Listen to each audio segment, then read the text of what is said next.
Okay, it's 6:01. At this time, we'll call the regular meeting of the Borough Council, Monday, September 14th at 6 p.m. to order.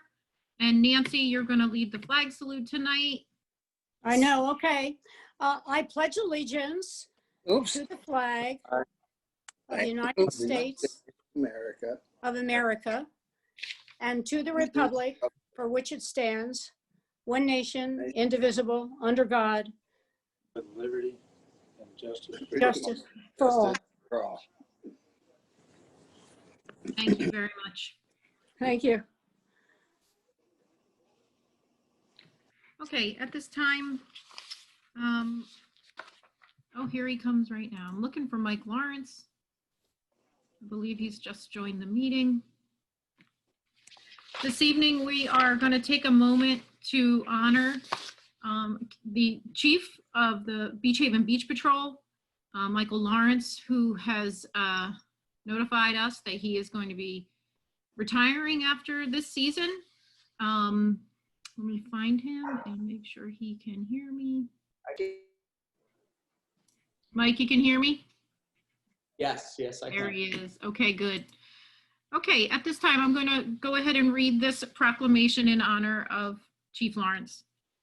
Whereas in the summer of 1998, Michael Lawrence began his career with the Beachhaven Beach Patrol at the 5th Street as a 5th Street lifeguard. Since then, Michael has worked his way up the ranks, serving as a supervisor, captain, and eventually accepting the role of chief for the patrol. Over the past 23 years, Michael has shown himself to be a dedicated and fearless leader and an integral figure to the Beachhaven community. And whereas throughout his time on the patrol, Michael has made it clear that his goal is to build a working environment that prioritizes respect for each other, respect for the position, respect for the surrounding community. In his role as chief, he raised the expectations for young lifeguards in regards to both life-saving training as well as positive interactions with beach patrons and each other. Michael could be found on a daily basis at the water's edge demonstrating training techniques, as well as delivering feedback to guards. In addition, Chief Lawrence often closed daily training sessions with speeches revolving around how to interact with beach patrons, as well as deal with situations that may come up.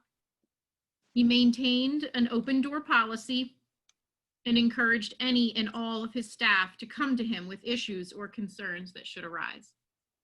Michael aimed to increase the life-saving abilities of his guards and to cultivate better citizens. And whereas Chief Lawrence worked closely with the Beachhaven Police Department during his tenure to establish a much-needed collaborative first response protocol that extends beyond the beach. With the large summer population, this support system allowed lifeguard EMTs to respond to backup police during first aid emergencies. This form of interdepartmental work is a testament to his dedication to upholding his duties to serve and protect our community. And whereas Michael's professionalism and actions set a standard for others to follow. He is a hardworking and empathetic leader who has touched the lives of many, many people.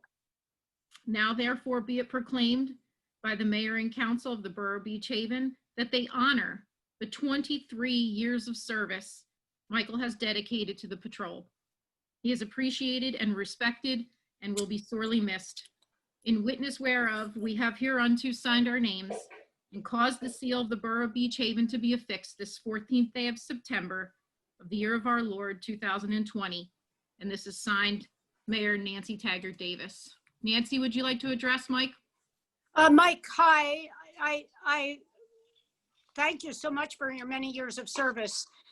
You've been a pleasure to work with. We really appreciate everything you've done for the town. And I wanted to write to you, I think I did, and say I wanted to talk you out of retiring right away, but you've made up your mind and you've set a good example for other people to follow. And thank you for keeping our beaches as safe. We've been very fortunate. We haven't had any major tragedies. So thank you very much, Michael, and good luck in the future. And I hope we see you a lot next year in a more relaxed situation. Sure. Chuck Maskell, would you like to address Chief Lawrence? Well, I can only agree with everything that Nancy said and that you wrote in your proclamation. You know, he's done a great job. And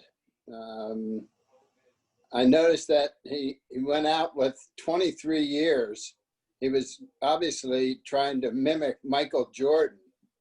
Wow. But that's a good way to go, Mike. But good luck. Thank you very much. Councilman Baumiller. Councilwoman Baumiller.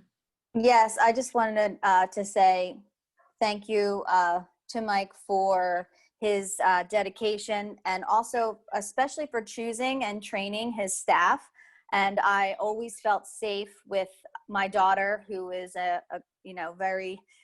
she's needless to say, she loves the water and she will go in at any time. I always felt safe with the guards that you chose and that you trained, that I knew that she was very well protected out there. So thank you for that, for watching all the children of Beachhaven.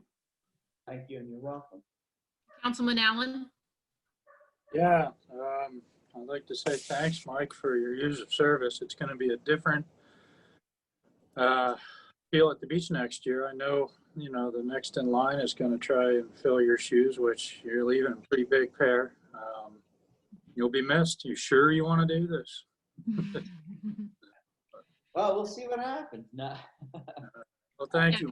I'm retiring from teaching in December, so we'll see which direction the wind takes me from there. All right. Well, And we hope to see you.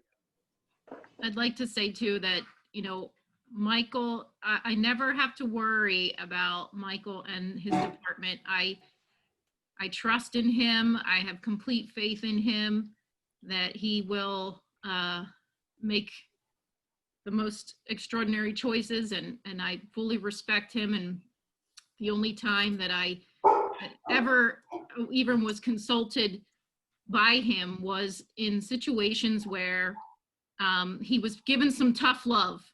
And sometimes, you know, the patrol members have a hard time accepting that, but that's what it was. And I appreciate that you treated every guard as family, and you expect the same respect, and you give the same respect to each of them. So I want to thank you for that, and ask if you had anything you'd like to address to the council. I just want to say thank you for the 23 wonderful years. It was an honor and a pleasure to serve the people of Beachhaven, not only the people, I should say, but the residents, the visitors. It was awesome to work with every single one of you. The hardest part of my job was leaving in September, when I knew that I would leave everybody behind for 9 months. Wasn't easy. It was a bittersweet day when I did leave, for my last day, I should say, on Labor Day. But at the same time, I'm excited. Change is always good. I know that Megan Morrow, who is more than capable at this point, has, I'd like to thank her for her, what's the word I'm looking for, her energy, her commitment, her dedication, and her drive to learn. And she's really served not only like as an apprentice, but these past 2 summers in particular, she was an equal. And hopefully, if that's the way the path goes, she'll be a trendsetter. And I'm proud of her. I'd like to thank Steve McNamara, who's also a tremendous asset to the borough. Artur Beelin, he's also phenomenal. Chris Isabel does a great job with the junior guards. And I'd also like to go back a couple of years and thank retired Chief Kevin Kohler, Sean McCafferty, Present Captain Tom Metal for their support. They were really the ones who, I can honestly say, believed in me and my vision and what I wanted to do. And I'd like to thank them for their support throughout the years. Without them and Rich Crane and of course you, Sherry, that made everything possible. You've gone from kind of like a laughing ground to an institution that's replicated quite often. And they say that what is it? It's the biggest form of flattery. Imitation is the biggest form of flattery. So that's where we're at. Mhm. It's tough to keep trend setting. So I have Megan unmuted if she would like to say something to you also. Megan? Hi, Mike. I would just like to say thank you. Thank you amongst the entire patrol. I know I did say something the last Monday, but you will surely be missed and you're always welcome back. But I do see Mike and talk to Mike over the winter, so I'm not afraid that he's going to disappear. But Mike, as part of the Beachhaven Beach Patrol, I want to say thank you. You are the reason why I continued to come back. Originally, when I was in college, I just thought it would be a great summer gig for me and my family to be down here. We always, as kids, looked at the lifeguards, and I always said I wanted to be one of them. Then when I turned 18, I was. So I just want to say thank you. And because of you, I kept coming back every single year. Now that I'm turning 30, I still tend to keep coming back. And I want to say that's a great portion because of you. You always, I do love my school teaching job, but I also love my summer job. I teach so I can guard in the summer, and I think that not having Mike there next year is going to be very difficult. I am going to miss him, but I think it's going to be okay. Mike has set a standard for everyone. We know what we need to do and how we need to do it, and because of Mike, we are ready to go on. And Mike, you're always welcome to come back any day of the week. We're there 7 days a week, in case you forget. But I'd love to have you come and visit and enjoy the beach and swim between the flags, of course. I just want to Thank you. I want to say thank you from Smart. I want to say thank you from Steve, from Artur, from Chris, and from myself, and thank you from all the other Beachhaven Beach Patrol lifeguards and from all the future lifeguards. Thank you, Megan. And I see that Councilman Lynch has joined us.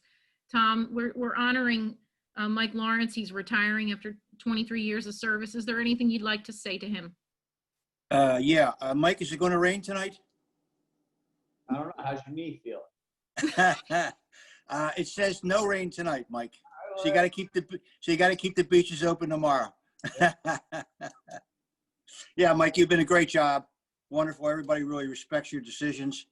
And I think you're really a great leader for that lifeguard. And you set an example for everybody there. And I think it's going to be pretty hard to duplicate it, but at least there's a target they can go for. And I really appreciate all the time and effort that you did for everything. Thank you. You're a good friend. All right. Thank you and congratulations, Michael. All right. Thanks, Sherry. No problem. All right. At this time, we're going to move on to the approval of the minutes. Hey, Sherry, you haven't done roll call. Oh, sorry. Thank you. Oh, and I didn't read my statement either. Pursuant to the New Jersey Open Public Meetings Act, adequate notice of this meeting has been provided by posting on the bulletin board in the Beachhaven Municipal Building and mailing the same to the Beachhaven Times, the Asbury Park Press, and the Press of Atlantic City. Mr. Allen. Here. Mrs. Baumiller. Here. Mr. Lynch. Here. Mr. Maskell. Here, Mayor Davis. Here. I have minutes this evening from the August 10th, 2020 regular meeting.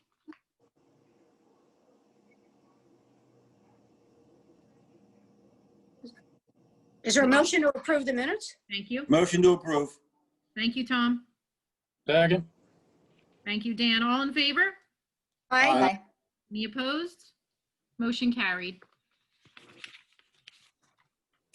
Cash receipts in the current fund account for the period of August 1st through August 31st were $964,123.79.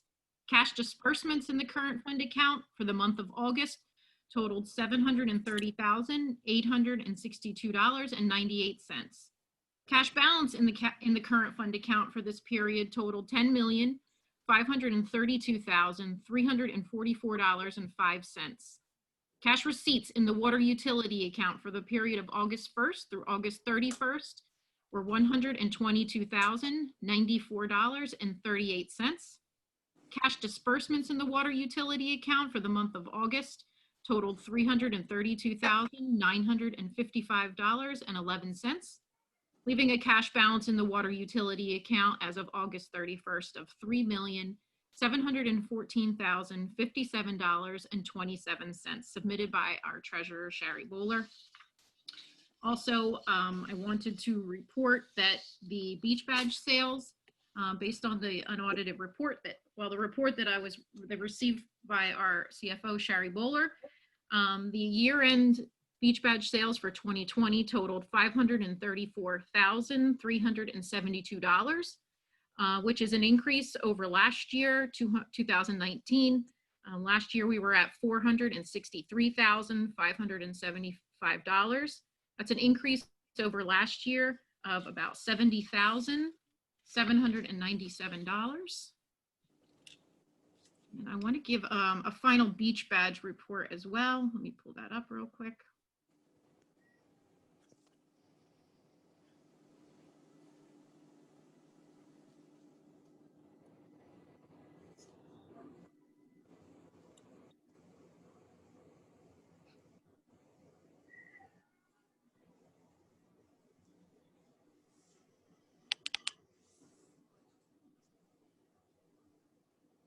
Thank you.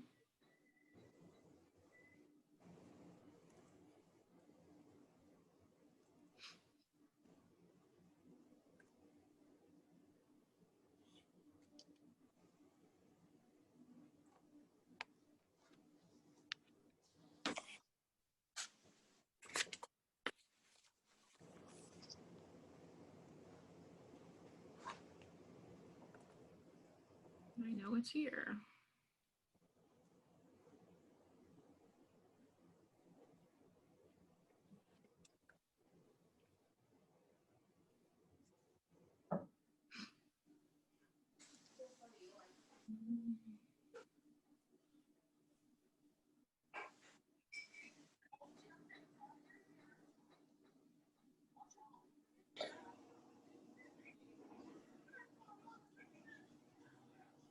I apologize, I don't have it right here.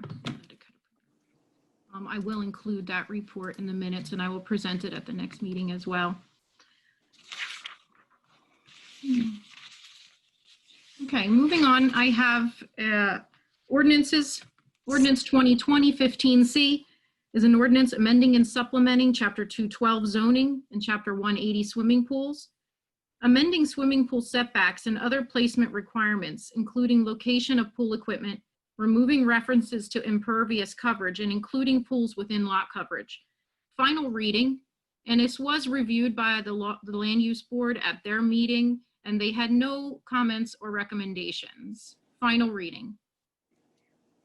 Is there a motion to improve? Oh, yeah, it's open the floor to public comment at this time. Does anybody in the public want to speak? Raise your hand, your electronic hand. So right now we're looking for any member of the public that would like to speak to this ordinance specifically, 2020-15C. This is a public hearing for this ordinance if you'd like to be heard.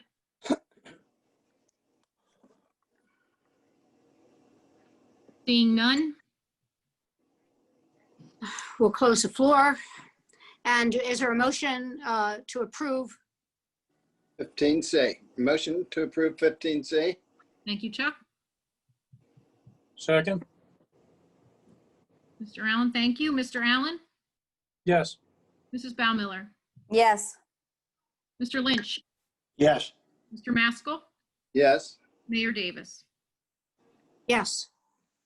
Ordinance 2020-16C, an ordinance amending and supplementing Chapter 212-15, zoning use regulations, MC, Marine Commercial District of the Borough Code of the Borough Beachhaven, County of Ocean, State of New Jersey, to exclude transient boat slips from the off-street parking requirement in this zone, A recommendation has been made by the Beachhaven Land Use Board that some clarification be made that if a transient slip were to no longer become transient, that a parking ordinance would then come into effect.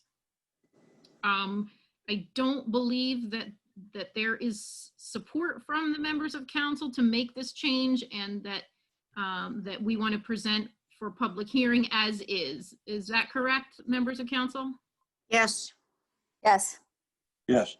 I think the ordinance is self-explanatory. Okay, then we can open the floor for this. This is final reading. Does anybody want to speak to this?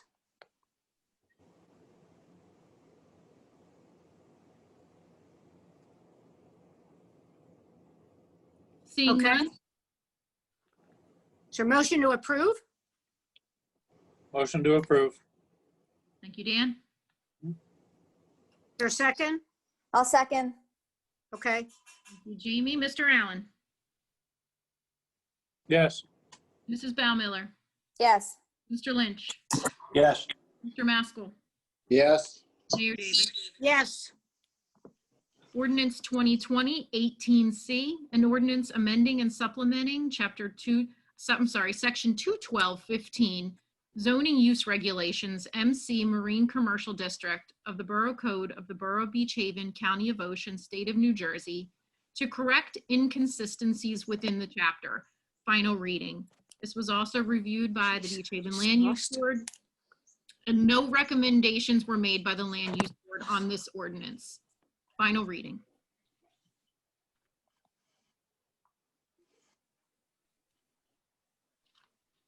I'm gonna open the floor, Nancy. sorry, I just lost my sound for a few minutes.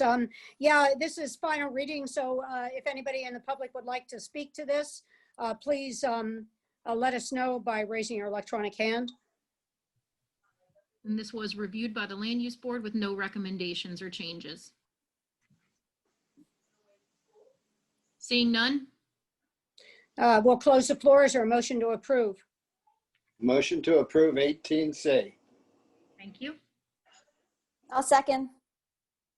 Thank you, Mr. Allen, Yes. Mrs. Baumiller, Yes. Mr. Lynch, Yes. Mr. Maskell, Yes, Mayor Davis. Yes, Thank you. Ordinance 2020-20, bond ordinance authorizing various capital improvements and acquisitions in and for the Borough of Beachhaven and County of Ocean, State of New Jersey, appropriating, and we're going to leave a blank there until we have our discussion, therefore, and authorizing the issuance of bonds or notes to finance part of the cost thereof. So at this time, I see Sherry, you're already unmuted. We're going to discuss the two draft ordinances that you were sent. They were marked A, draft A of this ordinance requests an appropriation of $880,000 and an authorizing of issuance of $480,600 in bonds or notes. It includes an NJ DOT road improvement project, Delaware Avenue and 5th Street for the amount of $400,000, which we've received a grant for $375,000, a $65,000 appropriation for the 2020 Ocean County Schedule C work.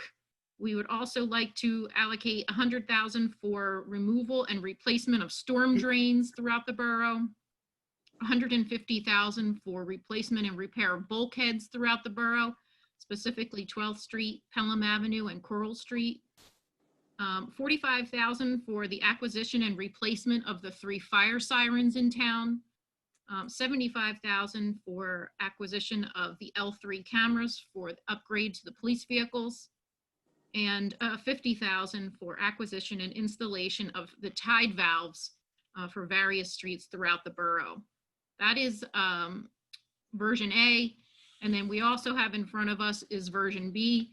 It is pretty much the same, except for, in addition, a line item, park improvements, including but not limited to lights at Taylor Avenue Park and court resurfacing at Nelson Avenue Park in the amount of $110,000, making the appropriations $990,000 and authorizing the issuance of $585,000 in bonds or notes to finance part of the cost thereof.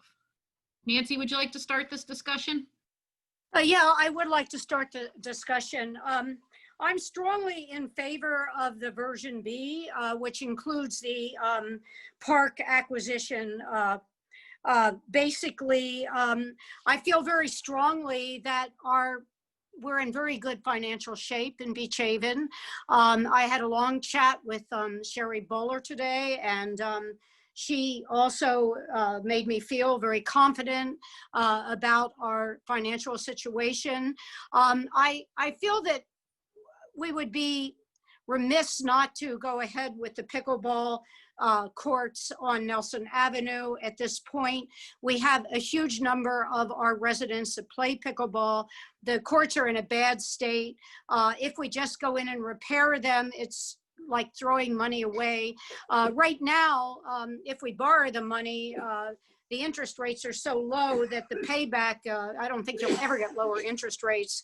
We might as well proceed with this, I think, as soon as possible and get it done while interest rates remain as low as they are.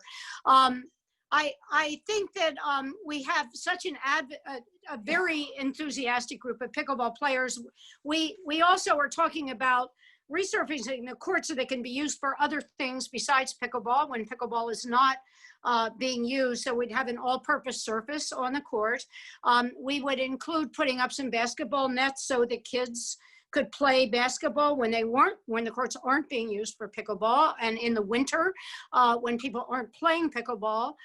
We're really dedicated to improving the Nelson Avenue Park and having the park more very friendly for children. I would love to have somebody give some lessons to kids now in after school to get them interested in pickleball. I think a lot of children do play pickleball, but this is a sport that appeals to everybody. A lot of schools offer this, require it in school. I think it's a need more than a want, if we're talking about that sort of thing. The courts are in a very bad state of disrepair. I think it's a need in that we have a huge number of people that really enjoy and utilize the sport, which is something that it's important because it keeps them healthy. I think it's a public health issue, particularly in the times of COVID when we're limited in so many of the things that we can do, but this is something that we can do outside that's healthy. I think we need to put some restrictions on the court, such as no play before 8 a.m. And I think we need to increase the fees to play to at least be able to meet the payment of the folks that work there. I have talked to numerous pickleball people who have agreed to raise money to purchase all the amenities for pickleball, such as nets and windscreens and benches, etc. They feel very confident that they can raise a substantial amount of money, and they're willing to talk to people that are willing to organize this. I really feel that we'd be remiss not to do this in discussing a budget with Sherry Bowler. We have a very large surplus. We also have money in a couple of accounts where we could take the money out of those accounts and pay for the pickleball from those particular accounts without having to borrow the money. But Sherry really feels it'd be more sensible at this point to borrow the money at the low interest rates and keep everything together. And we might come in at less than what we're borrowing for this, and then that money would basically go back into the budget. So I very, very strongly support the version B that we're looking at. I think it's important that we move ahead with this and not dilly-dally around and wait another year or another 2 years and then have the interest rates go up, and then it's going to cost all that much more. I think it's time that we really recognize the importance of this sport in our town. Thank you, Nancy. Another member of council would like to be heard on this? Yeah, this is Tom Lynch. Thanks, Tom. I think I'm backing Nancy completely on this because I visited down here a couple times. I do think the the footing and floor down there needs to be definitely repaired. And I think that's a need because somebody's going to fall and get hurt and get injured. And the more problems we have. So I'm just trying to clear that up. Number two is it's about time we did something to do something with pickleball. And I think this is the appropriate time. I think we have the money and I think we can do it. And I've talked to a number of people who play pickleball down there. A very, very good group of people. And I think it's time that we did something. I think now is the time to do it and strike while the fire's hot. Could I just add something to Tom? I mean, the courts need to be repaired, and that's going to cost. If we just did the repairs, it'd be 15 to 20,000. And to me, that's just that money would all disappear in the if we eventually do a decent job down there, which is what we need. I'd rather do it now and do it right and get it done while the interest rates are low. We do have enough money in the budget that we could do this without borrowing any money. But in my conversations with Sherry, and I think she's going to talk to council and try to explain this, she feels it probably would be better to leave it where we already have 65,000 that's already been dedicated towards pickleball. She feels it's cleaner to leave it all together. I don't, I have to follow her advice on this, but if needs be, we could take it out of our capital improvement account or capital account. Anyway, okay. I see Chuck, you have your hand up. Yeah, I was going to basically ask a question that Nancy did for Sherry, which was, why are you suggesting that not borrowing would be preferable? No, to, that's not what she said. Okay. She said borrowing would be preferable. She would prefer to put this in this ordinance versus take it out of the capital improvement fund. There's about 380,000 in the capital. I actually have the statistics in front of me on my phone, but there's about 380,000 in the capital improvement fund, and there's another in the capital fund. There's another 300 and something. So there is money to do it, but I think she would like to leave that money there for smaller items. Sherry, do you want to chime in? Yeah, so Nancy, yes, we did talk at length earlier today. Your numbers are correct.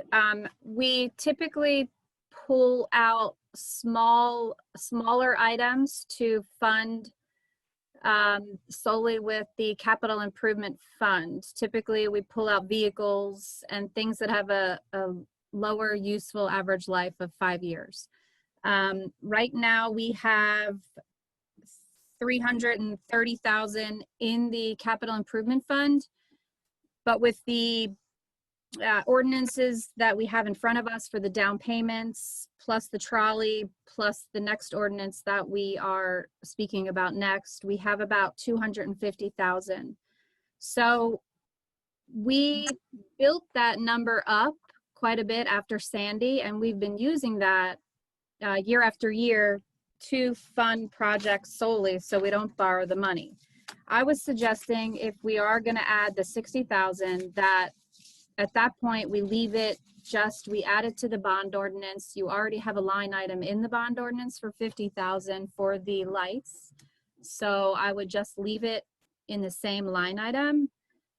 We already, last month when we discussed this, we pulled a few items off of the list for some equipment and vehicles that we already are dedicating on a capital improvement fund.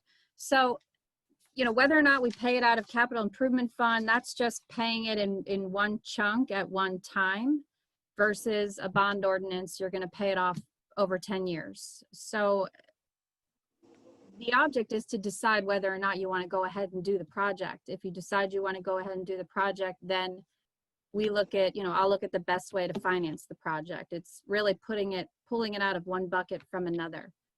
So Gary, what kind of interest rate would you get? we renew our notes every year and they mature within a 10-year period. Right now, our net interest rate, I think, is about 2.2%. but we do renew, we renew it every year. We have a note sale every May. And the numbers, I'm looking at them now, I mean, they fluctuate anywhere from, they used to be, they're actually a little bit higher than they used to be, but they used to be about 1.5. Now we're at 2.2. So it's still very low.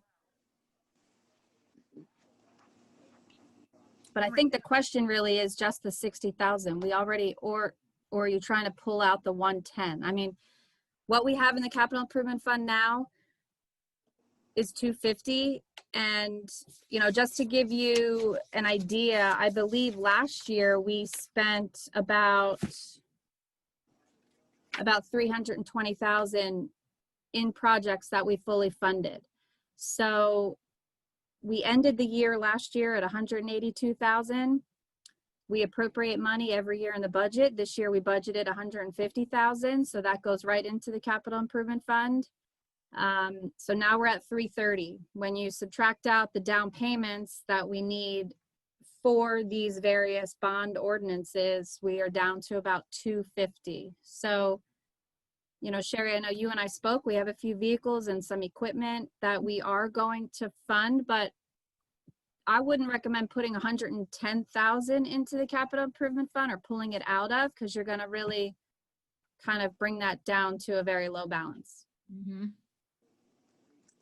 Okay. Sherry, I have a question. Sherry Bowler. So the 50,000 out of the 110,000 was originally for the lights at Taylor. And then now we have an additional 60,000. Where did this, my concern with Plan B is, or version B, is that there are no plans. This is an eyeball estimate. There's no plans. This is just borrowing that we are just taking the recommendation of the engineer that this is what we're going to need. The price right now of everything is increased. And we know that because we have to borrow an additional 700,000 for the public works garage, which is the next ordinance. So either version A or B, we're adding 700,000. So we're not talking a difference of 110 here. We need to borrow 700,000 plus version A and version B. So this is not just 110,000. This is that on top of the additional 700,000. So the problem that I have is that we don't have any plans for this. We're just borrowing on an eyeball estimate, and I have a problem with that. I would rather have plans first to see what the actual cost is and then move forward with that. So that's true, correct? This is just there is no plan. This is just an estimate that we're going off of. I don't believe there are yet. I mean, as far as the public works garage, that we're talking about next, but right, when we originally appropriated the money for the public works garage, that was in 2013 after Sandy. The division allowed us to appropriate these bond ordinances, and we had the permission with the local finance board at the time to waive the down payment for Sandy related projects. So, you know, the public works garage goes back 7 years now. So with inflation, and, you know, Frank said that the bid that came in really, what did he say? I think it was $180 a square foot. So he said it really wasn't astronomical. But I think we're just, with that, we're at a disadvantage because of the amount of time and the years it took to actually go ahead and go forward with the project. The pickleball, we have 60,000 about in last year's line item left. Mm-hmm. And Frank just gave an estimate. I don't know, Sherry, if you have exact plans for it yet, but when we met with him last week, he said he thought we could do the project for, you know, 100,000, maybe 110. That was his estimate. Mm-hmm. So that's where we came up. We don't actually borrow the money until, I mean, this money sits, we appropriate the money, but we're not borrowing it. I mean, if the estimate came in for way more than 100,000 or 120,000 for pickleball, then we would just have to put it on the back burner. We haven't already borrowed. We're not paying an interest rate on this money until we borrow it, and we don't borrow it until we know we're going to do the project. But right now we're just I think I'm right on this. Right now, we're just Yeah. approving the ability to borrow it if we want to move forward. If we don't approve it now, even if the court came in at way less, but we didn't have the money in the budget, we couldn't do it. Right, and it is an engineer's estimate, which we rely on heavily. And if it comes in lower, you know, then we have that remaining in the line item, and over the years, if we need it for maintenance or things, we have it. And you know, the timing on the bond ordinance is the same every year. I don't think we should hold it up because we don't quite have written plans yet. I trust the engineer's estimate, and I think it's safe to proceed. Another thing that I learned when I was talking with Shari today, we carry about $12 million. I always get $1,000, man. $12 million in debt, but we're only paying off about $6 million. So we've never borrowed that other $6 million. That's just sitting there. That's just money that's appropriated for things in the future, such as these pumping stations. So we have to appropriate maybe $3 million for pumping stations, but we're not planning on spending anywhere near that amount of money. It's even like when you look at the earlier parts of the budget, when you're talking about say a block grant or a road, we have to have the ability to borrow for the cost of it, but that doesn't mean that we're not going to get grant money that'll pay for a lot of it. So when you think about it, we have enough money in the surplus to be totally debt free if we wanted to be. So I mean, we're in really good financial shape. I mean, I also spent some time talking with a person that I'm on the board with over at Stockton, who's an auditor, and he's a very well known in the entire country. And I've gone to all the meetings with our auditors, and basically we're in amazingly good financial shape. We're better than 90% of towns in New Jersey. We're in. I mean, this is not an imposition for us to borrow this money.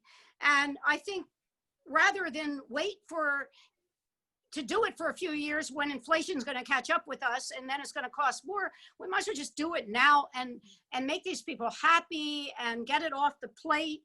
And I think everybody, I mean, this has been so contentious for the last couple of years, and I think we can do a really nice job. And if we do that part right, it'll be used by all ages, not just old people.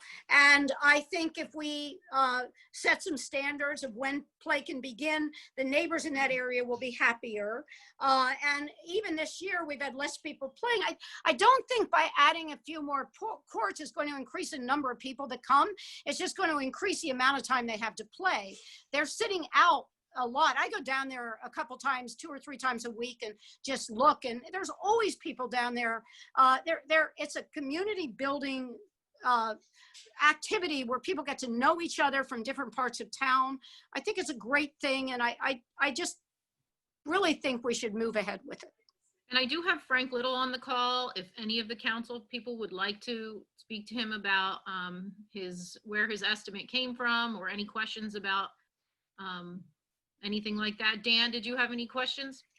I had a question for Shari, actually. If you lump everything together, including the public works that we're going to talk about next, what are we going to bond out? What is that figure? Well, the value of the total projects comes in at about 2 million, with the amount of notes or bonds authorized about 1.6 million. So that's the number we're going to be talking about. That includes the additional for the public works garage, this general bond ordinance, including pickleball, and including the trolley ordinance that we adopted in the winter. Right. And yeah, I'm looking at this just, in dollars and cents and needs and wants. And last week we had the last meeting we had a discussion about a front end loader for the beach for $190,000 that is now not on there. Mhm. If if I was to sit back and look at this, you know, from just a pure critical point of view, how is it that we're not buying a piece of equipment to save our beach and protect our town, but we are going to buy potentially pickleball courts? I can't get my head wrapped around that logic. It's needs and wants. We need a front end loader to protect the entire community, every house here, to protect our, you know, replenish our dune system through the winter months. And we want more pickleball courts. There's no doubt about it. I mean, it came out in an email earlier in the week about needs and wants. We definitely want them. And I see the passion and I see the community spirit, and I applaud that. But, you know, when we're talking about a goal that was set to us a long time ago about keeping our capital ordinances down as best as to our ability, but now we've more than doubled. We're going to be talking about potentially doubling what we have and not buying a piece of equipment that we need. How do we do that? I'm asking the rest of the council, how do we do that? I agree with you there. Unfortunately, we got socked with the public works garage. That was just really beyond our control when we took the bids in last week. I will say that as far as the trolley ordinance goes that we adopted back in February, that's on our books as allowed to be borrowed. You know, I have the authority to borrow that money. I'm not borrowing that money because that project is on hold. I don't know how long that project is going to be on hold indefinitely. I don't know if there's an opinion that maybe we want to cancel that project, you know, for the time because of COVID and, you know, a whole different world essentially today.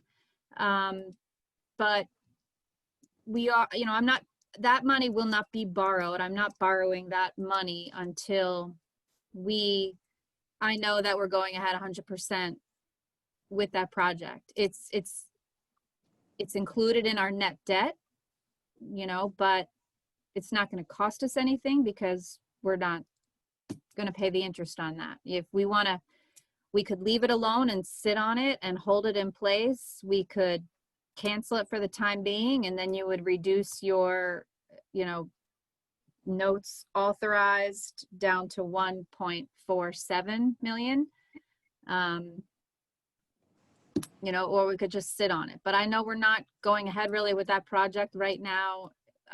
Certainly not in 2020. I think it'll be another discussion now that things have changed quite a bit. Business owners, I don't think are going to be maybe having their pockets open as much as they did last year. Things are different now. So, you know, we gave up a lot of parking this summer, you know, to put outdoor dining. And I don't know if people really complained about parking this summer. You know, it is a great concept at the time. We spent a lot of time on that. But I just think the nature of it right now, we could cancel it and consider it again next year, you know, or whenever we decide to pick up that project. But, you know, my question was, you know, not buying the beach bulldozer versus buying pickleball courts. I'm having a really hard time, you know, reconciling those two. Well, may I say something? Number one, the beach bulldozer is a lot more expensive than the amount of money we have to allocate towards pickleball, basically because there already is $65,000 in the pickleball fund. So we're talking about $130 or $140,000 less by doing the pickleball and not the bulldozer. Another advantage is that hopefully by next year, we will have a public works garage and we'll have a place to put this bulldozer, which was a concern people had of buying equipment and not having a place to put it. I agree with you, Dan. I think the bulldozer is very important. I think we need to get it. When you look at the rental cost versus the cost to buy it and the life expectancy of it, and the fact that it would be available to us to use any day and we didn't have to go through the renting process, it makes a lot of sense to try to get that. But I just think at this point, I would rather do the pickleball and then basically move on to that bulldozer next year after we have this public works garage situation done. And, you know, there's always the chance of looking perhaps for a piece of used equipment, a bulldozer that we might be able to pick up in the next year. I do think it's something we do need to have. And it's certainly, I don't like putting it on the back burner, but I'd rather put the money into pickleball right now, which is considerably less than buying the bulldozer and getting that out of the way. We actually added that bulldozer back into the ordinance, I believe, right, Sherry, about a week ago, because we realized that was an important piece of equipment. And after speaking with Chris about that, you know, we realized that was important instead of spending the money every year renting. And it wasn't until, unfortunately, we got the bids that came in for the public works garage that then we kind of scratched our heads and said, now what are we going to do? Yeah. So. And Chris made the decision of which was priority for him. He said, I'd rather have my building than this dozer. And he sacrificed what should come first. And we also sacrificed, you know, an appropriation that we had set aside to start working on the old police station. But we're down to these two versions, the A and the B. Half of that 110 appropriation for park improvements was for some lighting at Taylor Avenue. So really the discussion is about 60,000 for the pickleball. What are your thoughts, Dan? Yeah, man, I'm just having a tough time with it. It's a need and want, you know, it's. Are you talking about taking the whole line item out, or would you? I don't know. I mean, Half it's, of it is lighting and half of it is pickleball improvements, and the two versions that you have in front of you, one with no Yeah. park improvements and one with 150 or 110 in park improvements. yeah, it's what the mind wants and what the heart wants at this point. You know, it's hard to put those two in the same box right now. You know, the other side of it is, you know, we have an impassioned group of people that would like these courts. But, you know, there's one group of people we haven't really heard from, which is, you know, the surrounding neighborhood. You know, we have, you know, I have heard a couple of different, you know, opinions about it, which, you know, goes against, you know, the pickleball group, you know, as far as parking, noise. They bought down there to be in a quiet neighborhood, you know, things of that nature. But, you know, then on the other side of that coin, where else in town can you put it? We tried. We looked all over town. And Dan and I, we talked about what would make this acceptable for you. And we talked about the idea of, you know, the pickleball group doing some fundraising, and they've pledged that. And we also talked about making this court area multi-purpose, and we are including that. We're going to put some multi-use surface and some basketball hoops down there for the kids to shoot around when the court's not being used. So I know that, you know, Nancy and myself, we're making an attempt to kind of meet in the middle and make this improvement to Nelson Avenue good for everybody. And we also talked about maybe doing some irrigation in the park. So I mean, we're trying to come to a compromise. In addition, I mean, these courts are unsafe now. They will have to be, if we're going to have any pickleball next year, they will have to be repaired. Granted, the repair of the existing courts is not going to come nearly as close to redoing all the courts, but if we do redo the courts in the future, we're throwing that money away. I would rather just do it now and get it over with.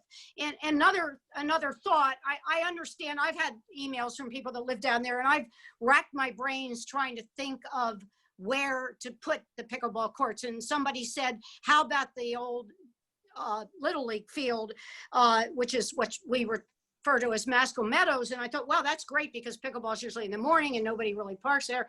But that field is used by Chowderfest, and I don't know if we want to, you know, if we do that, we just put a lot of money into grading the field and improving that area.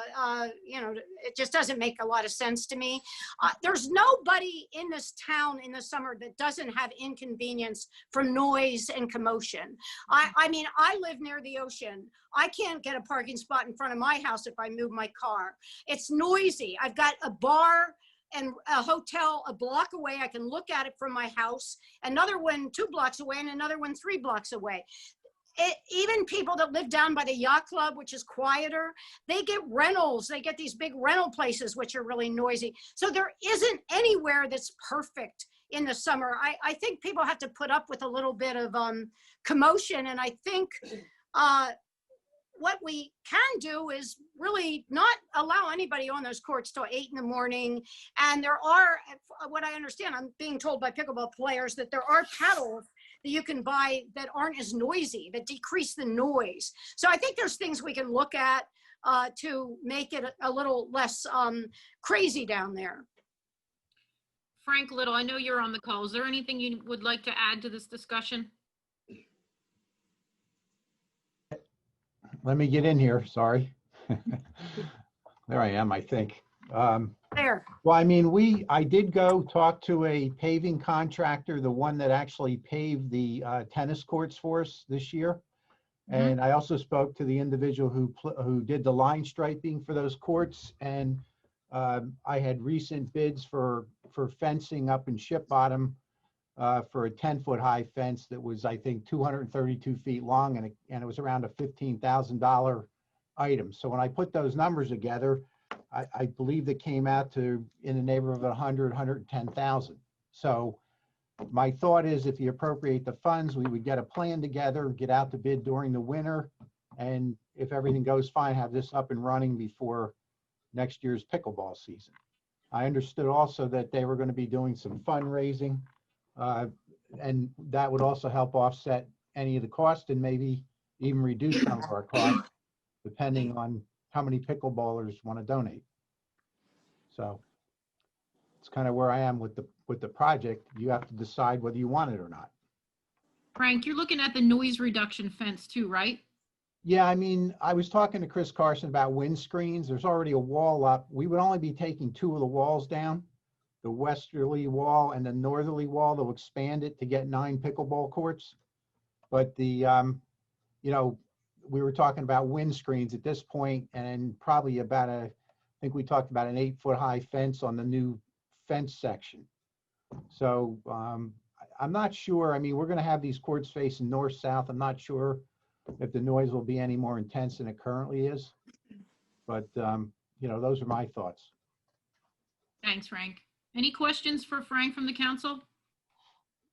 Frank, what was the estimate to resurface the courts and restripe? I think it was around 14,000, if I'm not mistaken, just if we went in there and resurfaced them with a new color system and fixed the cracks. But there's some other problems there where the court is not level in one corner because it was made for hockey and it was made to drain better. Right. So there's some low spots in that one, I think it's the southeast or southwest corner that they were complaining is a problem when they back up. Sometimes they're tripping. And that price wouldn't include that leveling surface? No, the price that I got included expanding the pickleball court 20 feet to the west, 17 to the north, and then overlaying the entire court with a new 2-inch layer to level things out. And I got that price of about $65,000 roughly from Shore Top Construction, who was the low bidder on our tennis courts. So the 14,000 does not include grading it, getting rid of the low spot? No, the 14 was just a ballpark number to see if we were going to go in there and recolor code it and fix any cracks. That was initially what I thought the problem was, till we went out and had the meeting, Dan, and then we saw that that one backside corner was like, you know, sort of low.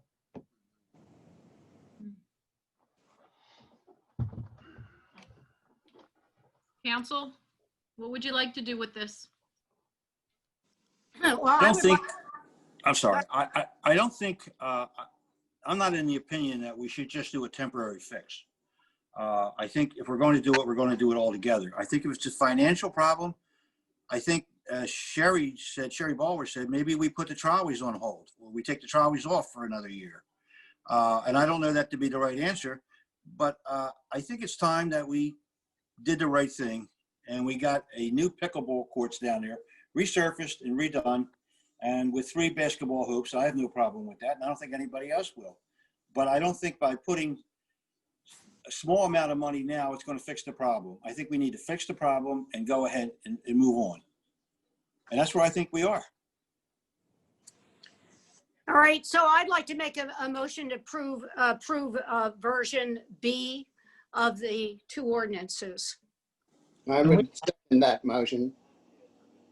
I was going to ask if any of the neighbors that would, down there would like to chime in, since they've never been heard from in this discussion. I think that's a good idea. If there's any on the call. How do we do this? Sherry, can you open the floor for discussion for the No, pickleball? my name came up before and you pressed the thing.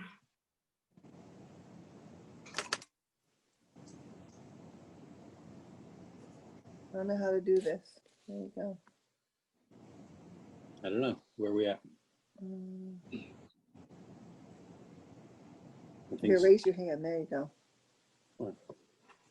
You have to raise your hand.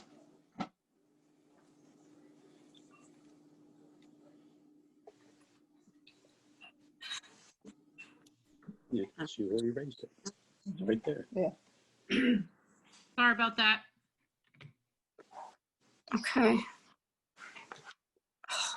Have this come and talk to us. All right. Council?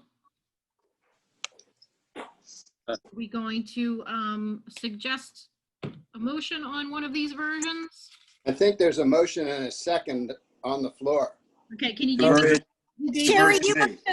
must have not heard. Dan would like to open the floor for comments of people in the neighborhood relating to this. They've never been heard from. It's fine with Well, me. Well, that's what a public hearing is for. Isn't that And a what we're doing? public- Well, no, you're introducing an ordinance. Once it's introduced, it becomes published in the newspaper, it gets read by the public, and then you hold a public hearing to hear response from the public before it's adopted. So you really are voting right now to introduce this to the public. My thing is, last week, I know there were some neighbors that tried to speak in the last meeting and they weren't able to. They were trying and didn't get through when we were even discussing the whole project as a whole. But how come last time we let people talk then? Because that was a general discussion. This is an introduction of an ordinance. Gotcha. Thank you.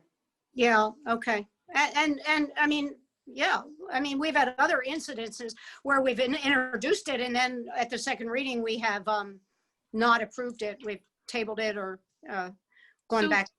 You said, well, I couldn't hear, there was a motion on the table? There is I made a motion to approve version B and Chuck seconded it. Okay, so version B, just for clarification, is a bond ordinance authorizing various capital improvements and acquisitions in and for the Borough of Beachhaven in the County of Ocean, State of New Jersey, appropriating $990,000 therefore, and authorizing the issuance of $585,000 bonds or notes to finance part of the cost thereof. Bruce Padul, are you on the phone?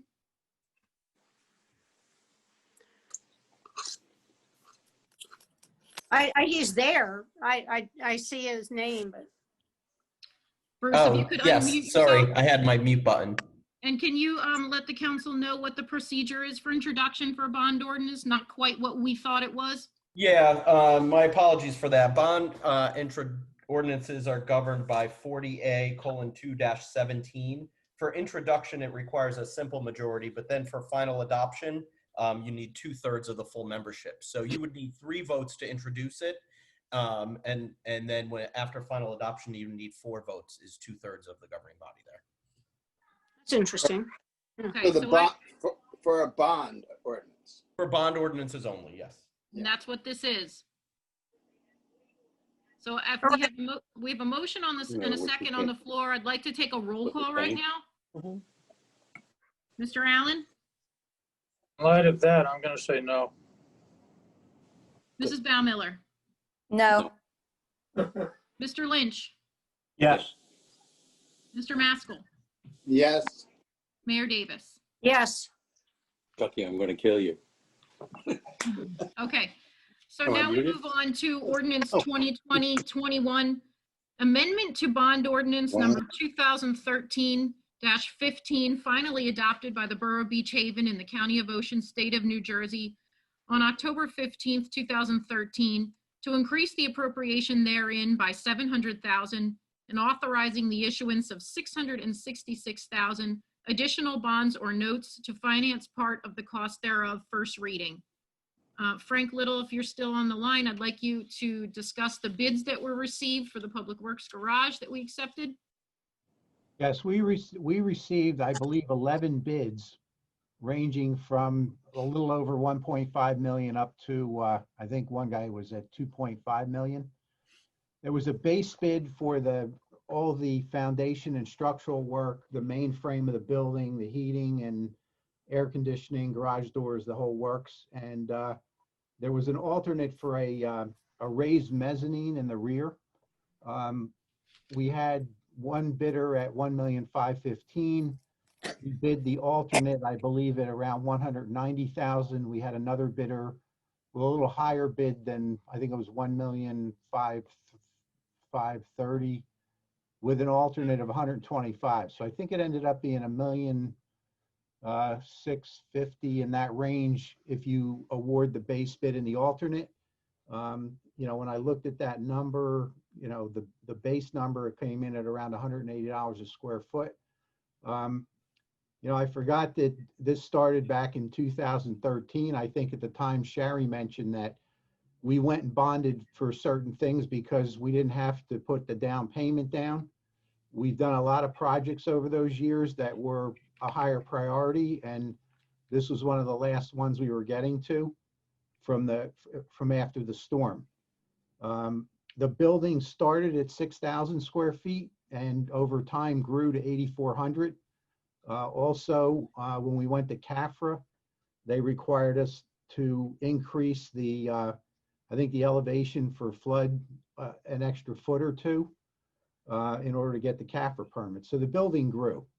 I think the $180 a square foot is a reasonable number for what we're getting. It's quite a foundation, and we have to be able to back a garbage truck in there. And a lot of the loads that we have in the garage are quite heavy. So that's kind of where we are. Obviously my concern, we need to do a first and second reading on this, and we have roughly 60 days after receipt of bids to award a contract, or we have to get an extension from the low bidder. So if you pass the ordinance, I believe you're going to award it for the base bid plus the alternate. And then we would have to notify the low bidder that, we're looking at, by the time you do first, second reading, you're probably not going to award this till end of October, beginning of November. So that's what I have to go over unless anyone has questions. And just to clarify, this is the structure, not the interior retrofit. It's not the offices or the locker rooms or anything like that, right? We designed, including with this design, was a 2-story arrangement in one of the bays on the end, which included a break room, offices, a couple of bathrooms, and it was a 2-story interior fit out. That's not in this bid. Is Public Works suggesting to do some of that fit out in-house? They were talking about it. The plans are designed, and then it would just be up to them what they could accomplish and what you still need some outside help with. But that right now we're trying to get the main building up, and we also had the roof loads designed to handle future solar panels also. So there's a little bit more loading on the building than you would typically have on a metal structure. Mm-hmm. Shari, do you want to talk about where this number came from and what we already had allocated or what's left in that ordinance?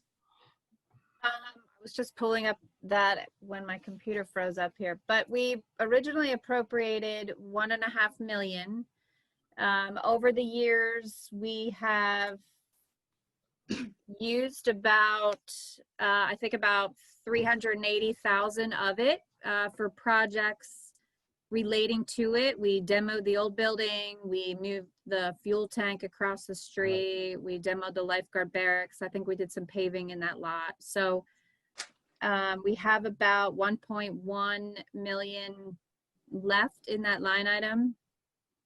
And then when the bids came in, you know, originally we were going to award to the lowest bidder, right? And I forget what the lowest bid was, I think 1,515,000, but that was without the alternate project. And then we decided it made more sense to do it with the mezzanine, since the mezzanine is affixed to the structure of the building, and it's not really a separate fixture, and it would make sense to do the whole thing at one time. Mhm. So that bid came in, what, 1,650,000 or 1,680,000 or something. Correct.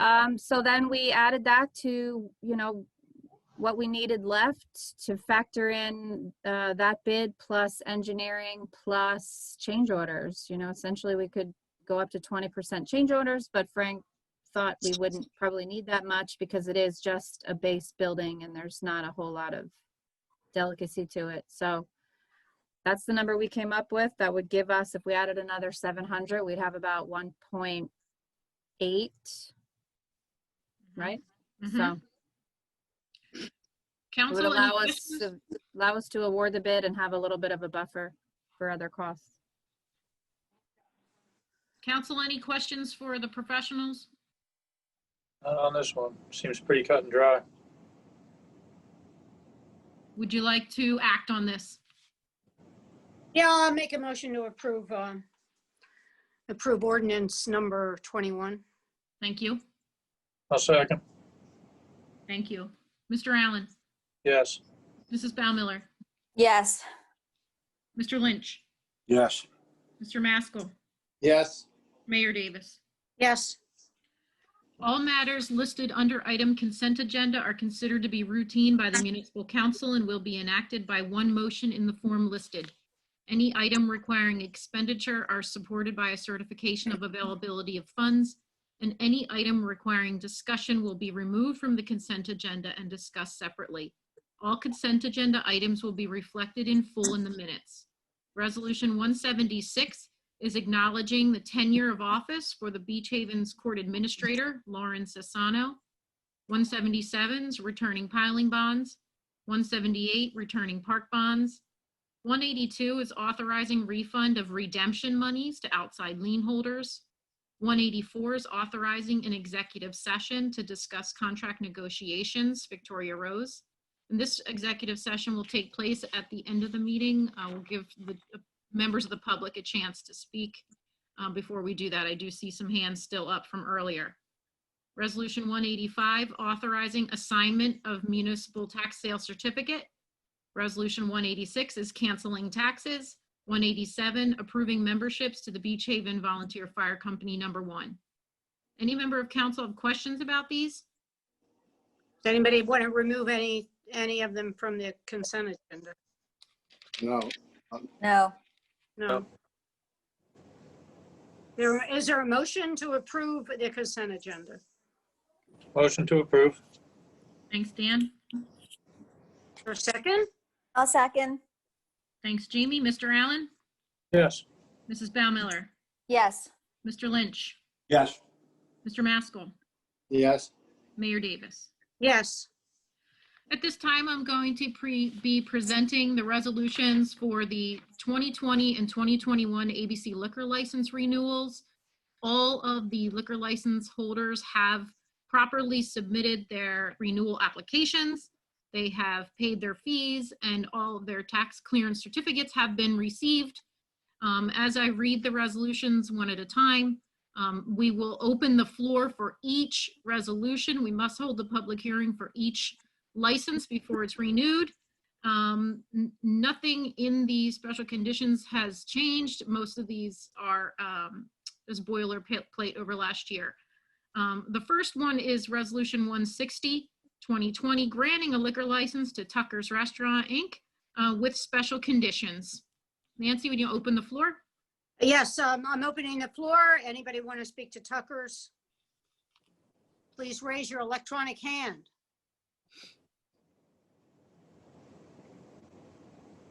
I don't see any hands. Jay, I see a check mark next to you. Do you wish to speak to this or no? You can just nod or shake your head. No, okay. All right, seeing none, Nancy. I'm closing the floor. Is there a motion to approve the liquor license for Tucker's? Motion to Motion to approve. approve. Dan, thank you. Tom, my second. Mr. Allen? Yes. Yes. Mrs. Baumiller? Yes. Mr. Lynch? Yes. Mr. Maskell? Yes. Mayor Davis? Yes. Resolution 161, 2020, granting a liquor license to Waterfront Restaurants LLC, trading as Black Whale Bar and Fish House with special conditions. Is there anybody that would like to speak to this resolution? Please raise your electronic hand.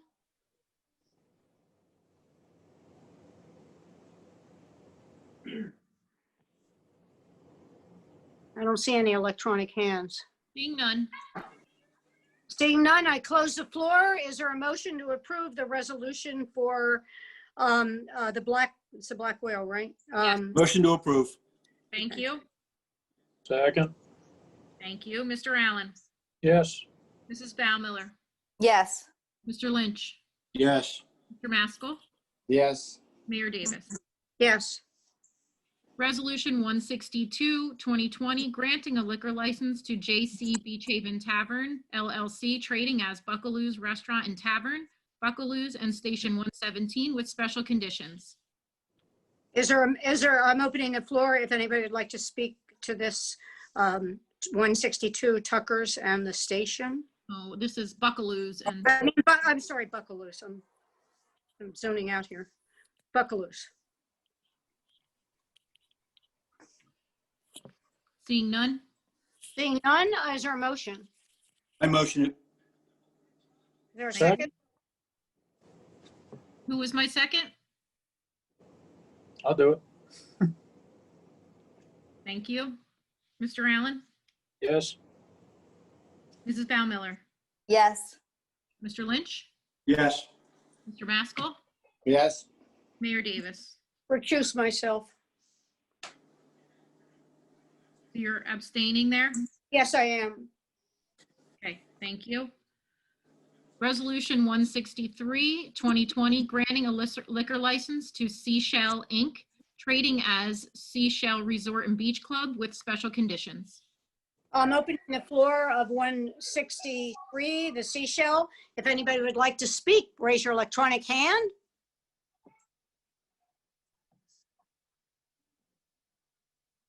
I don't see any electronic hands. Seeing none. Seeing none, is there a motion? Motion to approve. Is there a second? Second. Thank you. Mr. Allen? Yes. Mrs. Baumiller? Yes. Mr. Lynch? Yes. Mr. Maskell? Yes. Mayor Davis? Yes. Resolution 164, 2020, granting a liquor license to Murphy Grant Supermarket Corp., trading as Murphy's Market with special conditions. Again, I'm opening the floor for discussion. If anybody would like to speak, raise their electronic hand.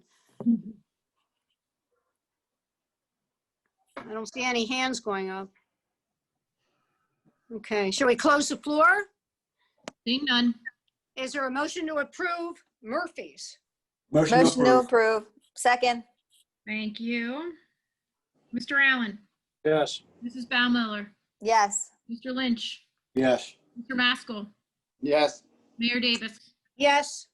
Resolution 165, 2020, granting a liquor license to the Engleside Inc. with special conditions. I'm sorry, wait a minute, let me go back. Yeah, 165 is granting a liquor license to Lenhart Inc., trading as Don Rommel's Liquor Store with special conditions. My apologies.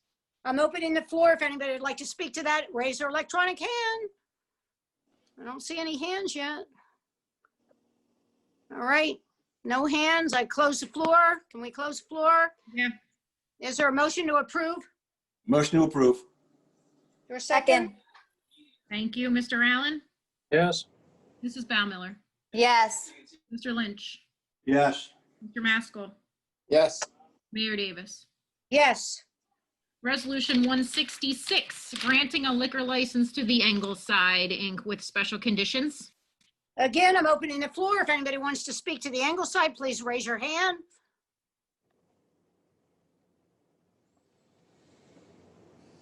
I don't see any hands. Seeing none. Okay, is there a motion to approve? Motion to approve. Thank you. Second. Thank you. Thank you. Mr. Allen? Yes. Mrs. Baumiller? Yes. Mr. Lynch? Yes. Mr. Maskell? Yes. Mayor Davis? Yes. Resolution 167, 2020, granting a liquor license to Bird and Betty's LLC with special conditions. Yeah, why is there a final next to that? What's that mean? That was my message to council that this resolution and the one for the Marlin, I was still working over the language with the borough solicitor, and as of today, those are the final drafts that I. So what's on here is correct. Okay. Yeah. All right. I'm opening the floor to the liquor license for Bird and Betty's. If anybody would like to speak, please raise their electronic hand.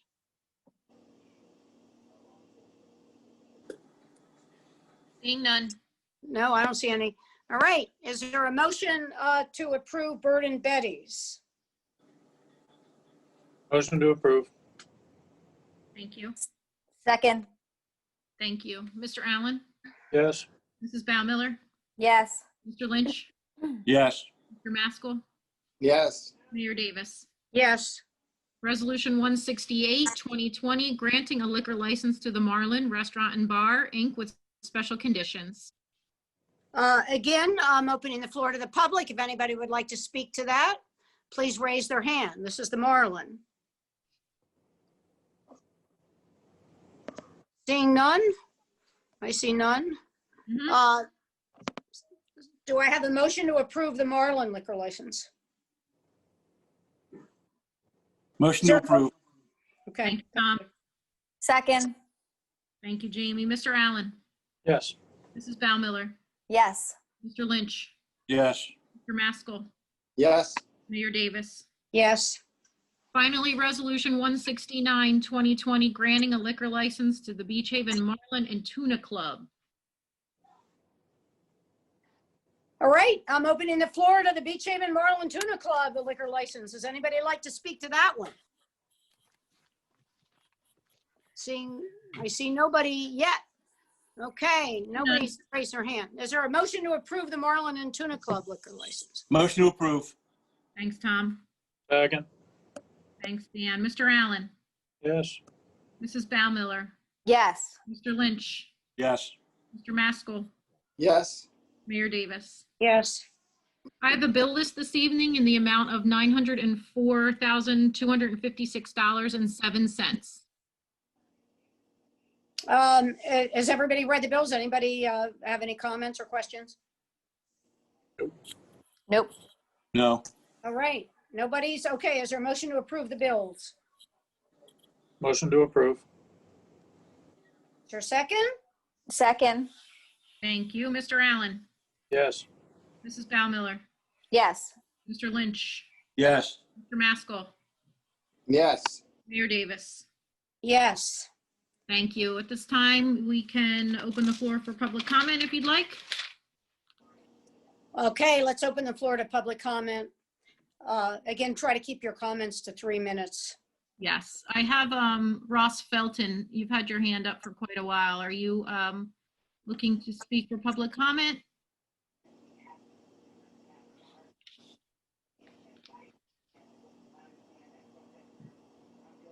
No. Jay Cranmer?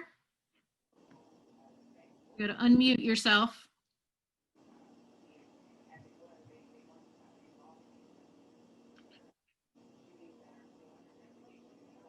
Let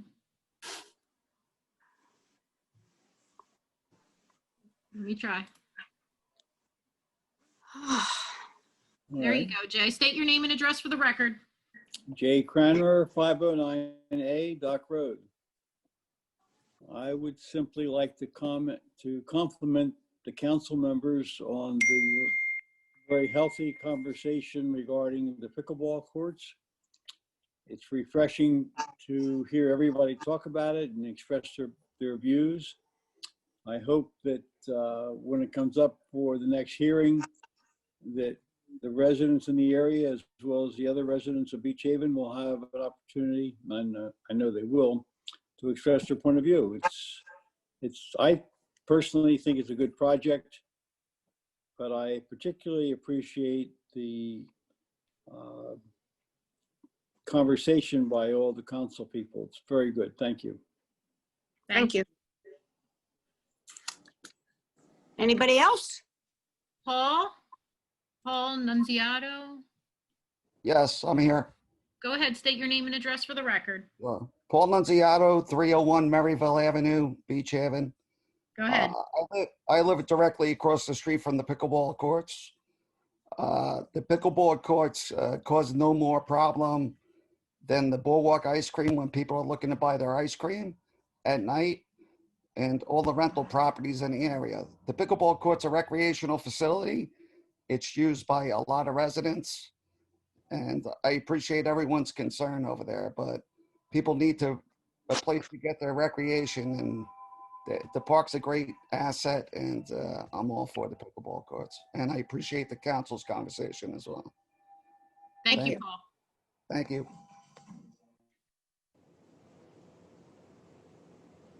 Brenda Swissman. Hi, Brenda Swissman. I live at 406 Nelson Ave in Beachhaven. We've been here 16 years. I live on West Nelson. We do play pickleball here on Nelson. There's about 13 houses down here on the west side, and we're probably the only ones that play there from this end, but nobody down here has ever complained about hearing that ball, and I hear it with my windows shut. So nobody complains, but we do have fireworks that go off almost every night around here. People playing volleyball. They have a whole, court set up, and you hear them playing, and you hear bocce ball, and nobody complains about any of it. And they think it's great that all the activities are going on in the summer, and it's just very enjoyable, and no complaints ever. Thank you, Brenda. Mm-hmm. Thank you. Any other member of the public would like to speak? This portion is open for any comment from the public. Raise an electronic hand so I can see you and put you on the record. Well, say they don't live. They live, with all due respect to Mrs. Swissman, she does not. I'm sorry, who's talking? Tom McLaughlin. Do you wish to be on the record? State your name and address for the record. Tom McLaughlin, 2404 South Bay Avenue. Go ahead. I am very critical of this pickleball. Hello? We can still hear you. Can you hear me yet? Yes, go ahead. Yes, fine. Okay. I have emailed council members and have never gotten responses. I had emailed you, Mayor Davis, on occasion. The pickleball has been starting at 6:52 in the morning here. Now that doesn't sound right to me. I got that thing when the COVID was going through and the pickleball was going to start, and it did say that it would start at 8 o'clock. That's a total breach of what was said. Another thing is, these people were not supposed to be parking on people's property, which they've been parking on my property. And there's lines out there and they straddle the yellow line. I mean, the noise is just ridiculous. And one thing I'd like to ask the council is how many people actually play this pickleball that are from Beachhaven, and how many people are not from Beachhaven?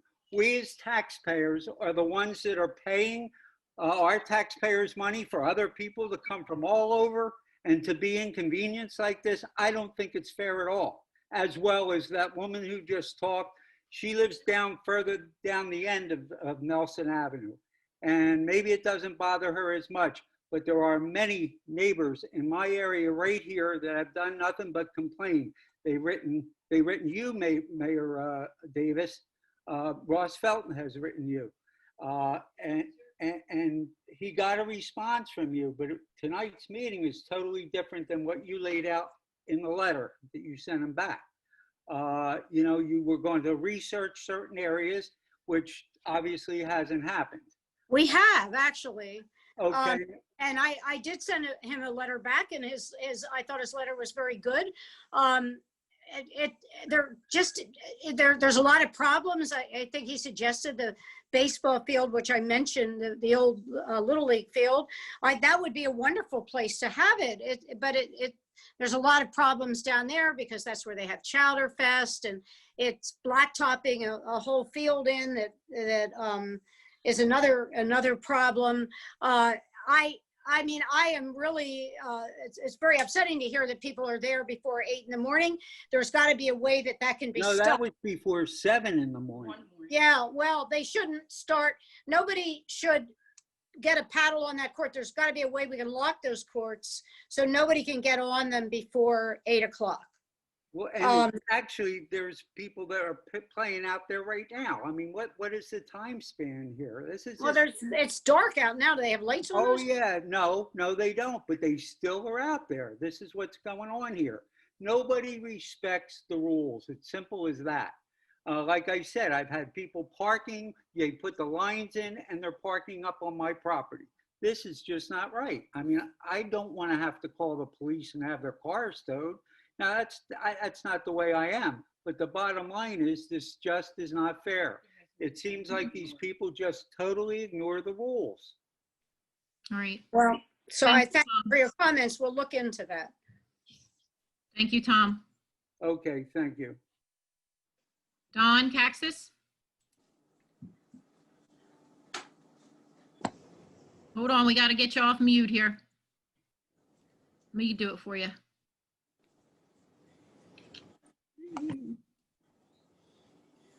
There you go. Okay, Don Caxis, 16 Fifth Street, Beachhaven, New Jersey. Go ahead. There was a lot of discussion about musts versus wants. I was told by you, Sherry, last year that the reason the tennis courts were repaired, or the 3 new ones were done, was because they were considered unsafe. I think that same condition is even worse today at the Pickleball Center. It's my understanding that you had 3 accidents this year where people had to have surgery as a result of falling down the pickleball courts. In addition, there were another 15 people or more that had minor injuries from slips, trips, and falls. And that's directly as a result of the condition of the courts. I don't understand how Dan and Jamie can say it's not a need, especially since last year they approved $214,000 for a need at a tennis court where there was no demand. These courts are in demand. The other thing is that the master plan developed by a bunch of volunteers in this town was presented to the land use board. The land use board had public comments and vetting of that land use, of that master plan. That master plan designates that area as an area for pickleball. And the area adjacent to it was supposed to be a dog park. That was vetted. It was approved by the land use board. It was vetted and approved by council. The council is supposed to be supporting the implementation of the master plan. So 2 things. One is it's unsafe, and that's not a need. It's not a want. It's a need. The second thing is that it's also in the master plan. I don't understand how you can ignore the fact that you have 180. Man asked how many residents are playing. There's 180 residents, and that information was sent to, I think, you and some other people at council. So you know there's a tremendous number of people from Beachhaven that are playing there. So you got a lot of people. There's a demand there. To my understanding, there have been no complaints of noise to the police. Most of the Beachhaven residents bike to that location. It's the only really sporting venue for seniors in this town. And I mean, why aren't you, again, Dan and Jamie, it's a need, it's not a want, and it's unsafe conditions. And that was the justification behind the tennis courts. The town, my understanding is, has a surplus of about $7 million. So there isn't a financial problem with this. I mean, the town can easily support $60,000 to fix the need where the tennis courts have, just like they spent $214,000 on the tennis courts. I can go on and on, but basically, I mean, this isn't I mean, do you really want people to slip and fall and be hospitalized? Do you really want people to slip and fall requiring first aid treatments at that location? I mean, I don't understand where you guys are coming from on this. I mean, it's just mind-boggling. But when you're dilly-dallying about $60,000 for 120, when you have 180 Beachhaven residents, mostly seniors, what are you ignoring your seniors? Maybe you can answer this for me, Dan and Jamie. I'd be happy to. Yeah, I can absolutely answer this for you, Mr. Cactus. So our CFO recommended that we borrow between $700,000 and $800,000. And then we got another bid that came in for the Departments of Public Works garage for an additional $700,000. So, we can't just keep borrowing and borrowing, and there's going to have to be cuts somewhere. And that we're not getting a front loader. We had to cut that. We had to put the Department of Public Works ahead of everybody else. So that is why. And of course, I don't want anybody to get hurt, or I want unsafe conditions. That's why at this point we can resurface those courts, and we can level them out. We can have a plan in place before we start just borrowing money without a plan and just an eyeball estimation.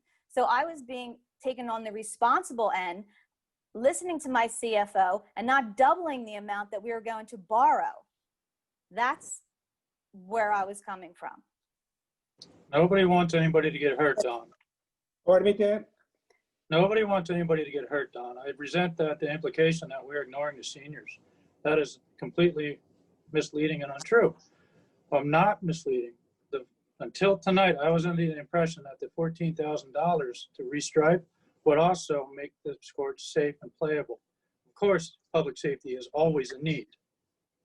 So please don't label Jamie and I with that label. Okay, the only point I'm making is it was not a problem last year to spend $214,000 for a condition that was not nearly as bad at the tennis courts. And then this year you're withholding $60,000. And yet, you're in better shape this year from a surplus point of view than you were last year. So the conditions in terms of the budget aren't any worse than they were last year. Well, last year we did not have a $700,000 increase in our bid for our Department of Public Works garage. Last year we came in the level that our CFO recommended. She is the professional here, and that's the advice that I always go by in making these decisions. But you got plenty of money on hand to do this. It's not a major expense. This is a minor expense in terms of your overall budget. I mean, let's face the facts. I mean, $65,000 is not a major expense in terms of your overall budget when you already have $60,000 set aside for the pickleball courts. And it's not a want, it's a need. One other point I'd like to make and ask, since Frank is there. Hey, Frank, can we please get a schedule for the pumping stations and the storm drains? That money was $3 million. That was approved over 2 years ago. And, you've got residents on the west side of the boulevard. You've got all the businesses on the boulevard that continue to experience expenses and damages to their property. Well, we know full well that the storm drains are not fully operable, and they're old and they're collapsed. Can we get a schedule soon on this? Yes, Don, we can. One of the things we were concerned about was we wanted to see how a couple of these operated, and we did have a chance to get a couple up in the township that seemed to be working okay. But we are going to be going for permitting shortly, and then obviously we budgeted to construct them. So I'll give you a tighter schedule probably in the next couple of weeks. Will they be done by next summer? Potentially, it all depends. We're going to be submitting. We did talk to the county about committing to 50% of the money we get. We have in terms of bonding also. We talked to them about we expect to get some type of a grant from the DEP. So while we budgeted 3 million, I'm really expecting the town maybe not to have to expend more than 1 million of that out of their own pocket in the long run, based on the grant we anticipate and the cost share with the county. Well, I just, again, anybody has a homeowner on the west side of the boulevard, and anybody has a business in town that's experiencing expenses and damages, we know there's a problem there and we need to address it immediately. Okay. Thank you, Don. Can I answer a question? Go ahead. If we're so worried about borrowing money on this thing, we have the money in the capital improvement that we still have money sitting in there. Why would we have to borrow money when there's enough money in there probably to handle the pickleball? Say that one more time.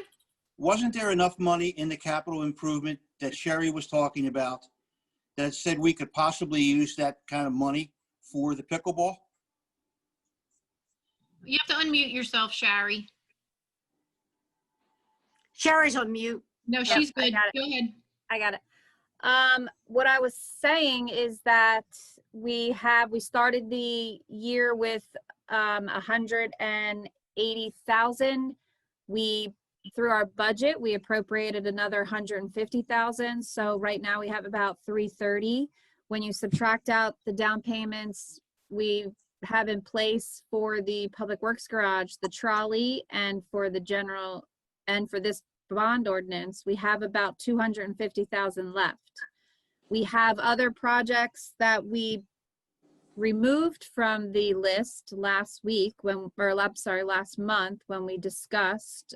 We moved, I believe, some equipment and vehicles off of the list that we decided to fund with the capital improvement fund. I suggested not pulling off the 110,000 to fund out of the capital improvement fund because it's really going to bring us down to a very low balance. Well, why don't we take the 300,000 out from the trolleys? That was part of the discussion, but it never. Why don't we do it now? Why don't we admit it now? We could use that money for the pickleball. And then hold the trolleys up for another year or two.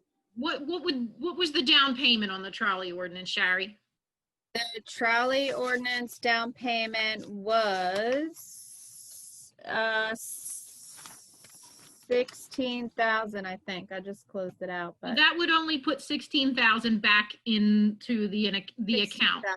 Only the down payment comes out of the capital improvement. The down payment comes out of the capital improvement fund. That's it. The reason we pull items out of the bond ordinance and appropriate them separately on a general capital ordinance funded by the capital improvement fund, we do items that have a lower useful life, average useful life. Vehicles have a useful life of 5 years, which is the minimum. We pull that out because if we decide at some point to go to permanent financing and bond our money instead of temporary bond anticipation notes, when you bond money, they take all of your ordinances with the useful life, and they create an average useful life of the list of all of the ordinances in place. So we have started with the strategy of things that have a lower useful life, like vehicles of 5 years. We pull those off the list so that we are maximizing our useful life on our bond ordinances, if that makes sense. So the pickleball courts would be a longer useful life, and it's 110,000. That's gonna eat up right now almost half of what we have left in that balance. Yeah, but aren't you saying something? Aren't you saying that during the year we're going to accumulate more money back in there again? You are confusing that, I think, with the current fund surplus. The current fund surplus is what you and I spoke about on the phone last week or so, and that is the money that we use to support our current fund budget. These capital and bond ordinances are in our capital fund, and that surplus right now that's where we were at 180 plus the 150 that we appropriated from the budget, minus the 100,000 in the down payments that we're using for these ordinances.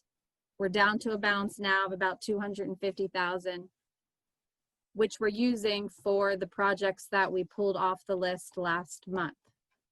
So I think you're confusing that. The money that we spoke about that we generate throughout the year with our excess revenues and our MRNA and our unspent appropriations, that's the money that generates into our current fund surplus, which is a separate fund. If we want to use surplus to fund a capital project, current fund surplus, then we can add, there is a page in our budget, in the current fund budget, for capital line items. So we could appropriate this money in the budget under the capital page, but we wouldn't be able to have that until next year's budget. We would have to put that in the temporary in January. And then that essentially gets raised in one shot in our budget. You see the difference? Don't get to break it up over 10 years. I see the Raised difference. all at once. Let me ask you a question. Jamie more or less said that you told her that we shouldn't borrow the money for pickleball, that we're borrowing too much money. I get a different impression when I talk to you. I feel that we're very solvent, that another 60,000 or 100,000 to borrow is really not going to affect us in the long run. I mean, technically we could take money out of the capital accounts, but you recommended that it would be better to borrow the money. So here's the thing. You as council decide the list of projects that you want to spend the money on. I then take that list of projects and then I determine how to finance the projects. So I think the confusion lies, Jamie's interpretation and your interpretation. It's the same speech that I really give every year. I recommend to stay within a certain range. We always say 800,000 would be great. And every year we go over all the same numbers, and I give the same speech every year with the same consistent numbers. And every year it seems, we kind of tweak it a little bit. We're going to have spikes some year, and we kind of often say, well, we have a little bit of room to move and we're going to add this to it. And we go sometimes maybe above our limit, which is fine to do, but then you're going to have these spikes up and they're never really offset with a dip where we don't spend. There's not really often a time that we don't take it to the limit. So what I was saying is, is the $60,000 extra for pickleball, is it going to make or break us? No, it's really not. Can we afford to do this? Can we absorb it? Sure, we can. That's why I suggested adding it and leaving it where it is in the bond ordinance and, pay it off over 10 years. But, understand at the same time so that's when I was saying to you, it's not going to really make a difference to us at the end of the day. But when you do look at the whole picture with the trolley ordinance, we're at 1.7 million for authorized to borrow. It's a $2 million total appropriation with 1.7 million, where I'm authorized. I could go out next May and borrow the 1.7 million. That's what these lists of projects. Yeah, but that's all hypothetical. I mean, So like right now we have debt. We say we have debt of 12,000, but we're only really paying off about 6,000 because that's all. That's what we owe. Million, right? So that's where the trolley ordinance comes into play. The trolley ordinance is included in that net debt of 12 million. Right. We only have notes right now of 6.5. In addition to the 6.5 included in the 12 million is the 2.5 million for the USDA loan. So we are paying that off. That's included in the 12 million. So it's that plus the 6 million in notes. And then we probably have about 3 million in notes that I just haven't borrowed the money on because we haven't done the project. And the majority of that really is the pump station and, the trolley. That's going to sit. It's included in our net debt, but I'm not borrowing the money for that. But exactly. Even if we pull the trolley out, we are at 1.4 million, which is more than what I suggest every year. So I think that's where that opinion is coming from. But there's not really a whole lot we can do about it because it is what it is with the public works. Well, the other thing is, I mean, we've allocated 3 million for a pump station, but we're hoping to get, we're paying less than $1 million grant. Right, but My feeling is the pump station is, we're gonna have to outlay the money ourselves before we recoup it back. but we go recoup that money. What's that? Yeah, well, I mean, I understand there's a totally different interpretation of what you're saying. And I guess instead of saying that Dan and Jamie are, it's not the borrowing of the money, it's just a project that they're not that interested in, that they're not prioritizing. So I mean, that's, you know, their privilege. I mean, if they don't think that's pickleball is important, I think we need to discuss this more and think about it more. I think it'd be something that we could easily do financially if we think it's important. I happen to think it's important, and I guess that's where we differ more than. I mean, that's really what I was saying. That's your job as a group collectively to decide what the project list is. It doesn't matter to me one way or the other. I then take that list and finance it accordingly. You know? Okay, I got you. One final note.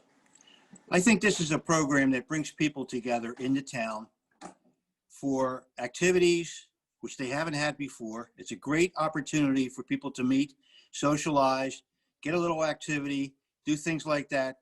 And it's a shame we can't find some way to find some money to make it even better than what it is today. And that's my main concern. And it's a shame because I think there's a lot of people out there who really are starting to get more and more and more into this. And I think we should be doing whatever we can to help those people because it's just not a young person's sport. It's become a sport for everybody.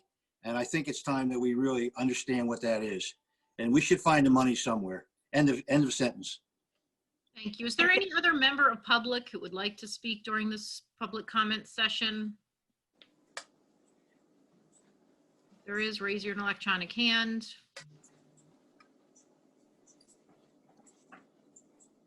Lynn Van Name.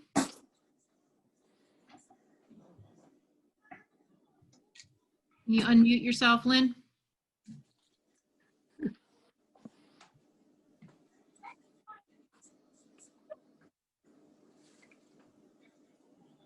Go ahead, Lynn. Whoop.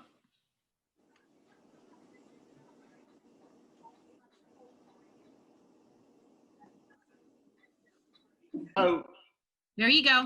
Hi, Sherry. This is David Mike from 815 North Atlantic. I'm on my wife's computer. That's why her name came up. No problem. I just have a couple questions and whatever. Funding the pickleball courts this year wouldn't be any different process than funding the tennis courts last year, would it be? Say that again? Would going through the process of funding the pickleball courts this year be any different than funding the tennis court program last year? It would still be borrowing money, issuing bonds, whatever? Yes, the process is the same. Well, my question is,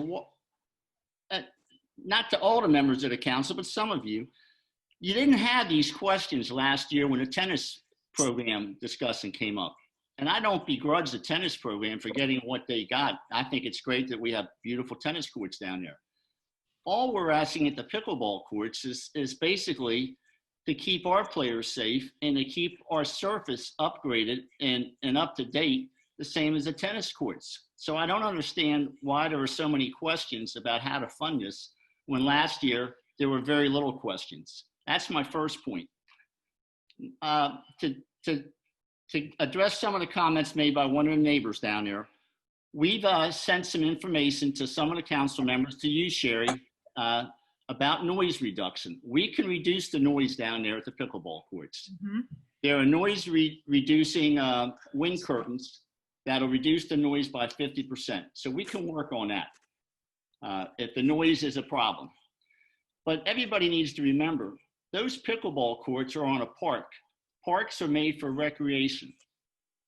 there's any park is going to have noise on it. It's just the way it is. And in this town, there's no more noise than what comes out of Fantasy Island or the Seashell or some of the bars at night. That's noise that everybody deals with. I know we can do better with the pickleball courts, but it's no worse than those locations. Trust me. The park issue, the park is open dusk to dawn, or dawn to dusk, I guess I should say. So if the town wants to do something about that, they can. We try to limit play down there to starting at 8 o'clock. I can't control if people walk up there at 6:15 in the morning. I'm not working if I'm running the courts there at 6:15. I can't control who walks on there, after hours. That's, just a problem with parks. We can look at solutions to that, and I gladly will work with anybody on the council to come up, or the neighbors. I've volunteered to work with the neighbors before to come up with solutions. We can do that. The parking issue. I've been down to the park, the Nelson Avenue, many times this summer at 7 or 7:30 in the evening, just to look, because I knew this was going to come up. Maryvale Avenue usually has a full slate of cars parked on that street at 7:30 at night during the summer when no one is playing pickleball. Those are renters. Those are houses that have multiple cars and multiple renters in them. It's not the pickleball players. When those courts are empty, you can't blame us for the parking problem down there. It's just because there's a lot of rental properties there, and a lot of those properties rent to multiple families. If you want to reduce the number of families that can occupy those houses, maybe that's the way to help the parking problem. Again, I can work with the neighbors down there. Our community, the pickleball community, will gladly work with the neighbors. If someone's parking on their property, let us know. We can work that issue out. Call the police, or come to us. But we had nobody come to us to complain this year about parking. Those are all issues that we can work out. But I'm really confounded about the funding issue and why these issues didn't come up last year with tennis, but they are coming up with pickleball. And we have 180 documented names and addresses of people, family members in Beachhaven, tax-paying residents who use those courts. It's not out-of-towners solely that use those courts. We do have people that come from out of state, from up and down the island, from over in the mainland to play because they love the pickleball community we have. But we have 180 residents, Beachhaven residents, who use those courts and use it for recreation. So it's not an out-of-town facility. It's for Beachhaven residents. Thank you, David. So anyway, thank you very much. Thank you. Carl Lumbau. Go ahead and unmute.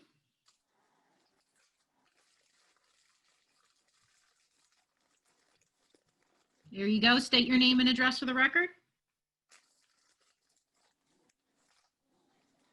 Carl, you want to state your name and address for the record? I can't hear you. Good, I'm on council. Carl, I can't hear you.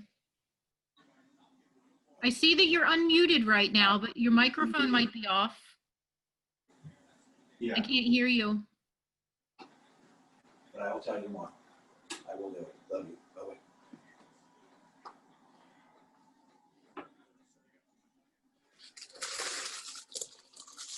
Take your time.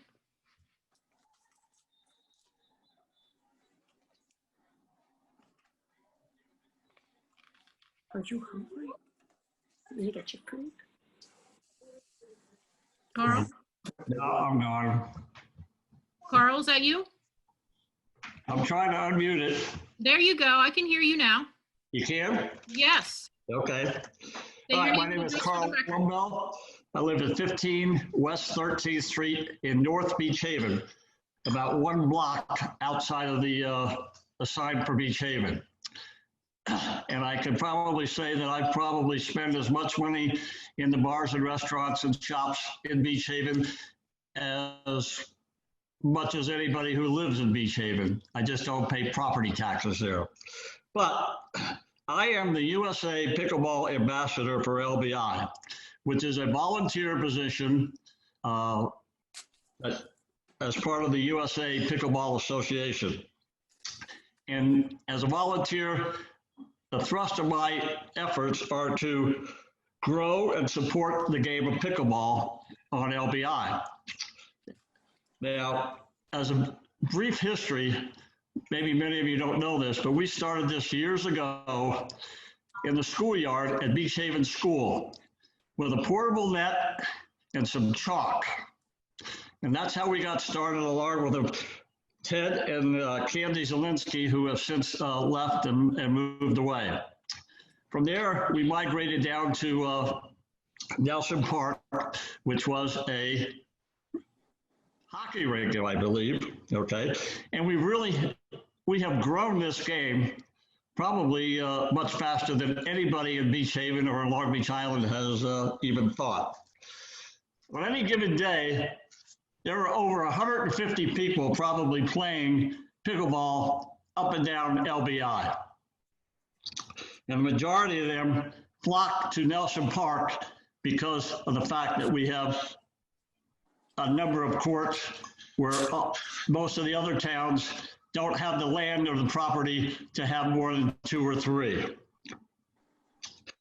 We have doctors, lawyers, Wall Street executives, teachers, small business owners from Beachhaven, retirees, young and old, people from 16 to 80 that are playing pickleball daily during the summer.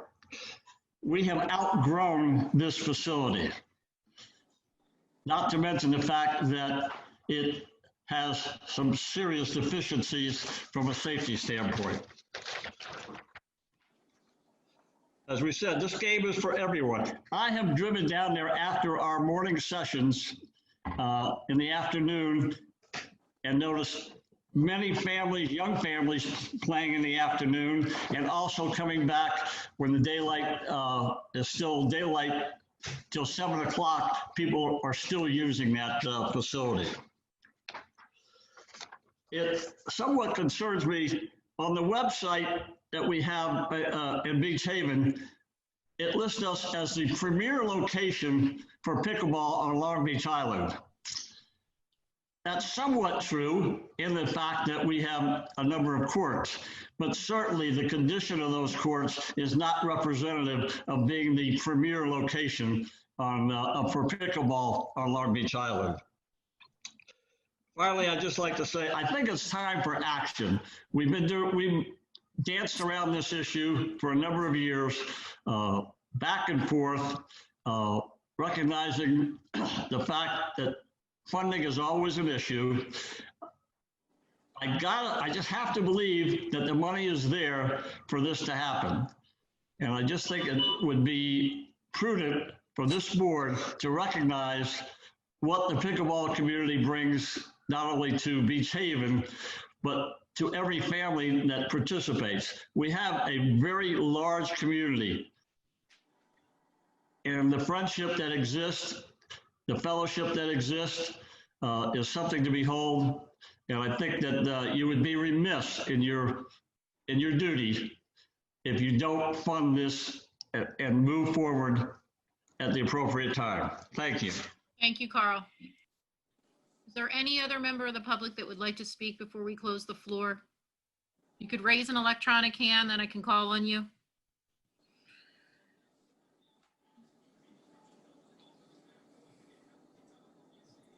Seeing none?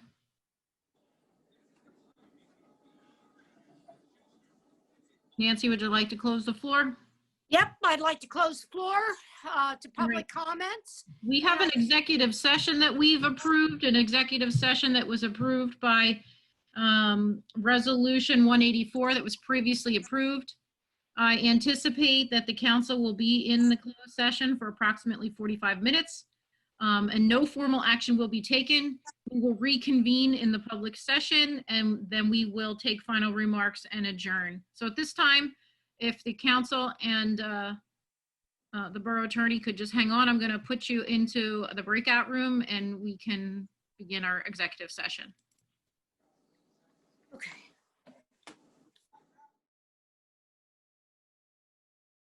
that, Right. We're going to reconvene the public session. It's 8:50. We're going to take final remarks from council. Dan, you want to start?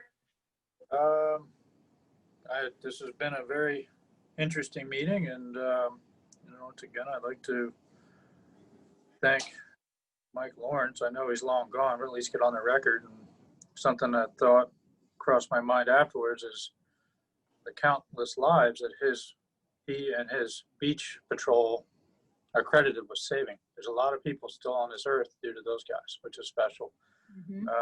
Good point. I think, as far as everything else that's happened at the meeting, there's a lot of thought, and I think it was a very good discussion, and we'll see how it goes from here. Thank you. Mhm. Jamie? Just echoing what Dan said about Chief Lawrence and his staff and his lifeguards. And there's not many people left, but for the people that were here, thank you for your comments. It was a good discussion, and that's what's so great about this town is that we can, discuss things civilly.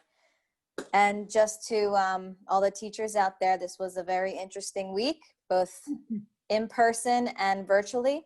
So just be patient with the teachers out there. We're really trying our best. Yay, teachers. Doug? Nothing tonight. Thank you. Nancy? I just want to thank the teachers because I know what a hard job it is, and it's got to be particularly hard now in many, many ways. And so good luck all the teachers out there. And thank you. That's all I have to say. Tom? No, everything's quiet. I think we had a good meeting, and that's all I really wanted was a good meeting. Thank you. Do I have a motion to adjourn? Motion to adjourn. Second. All in favor? Aye. Have a good night. Thank you. Night. Guys, see you next time.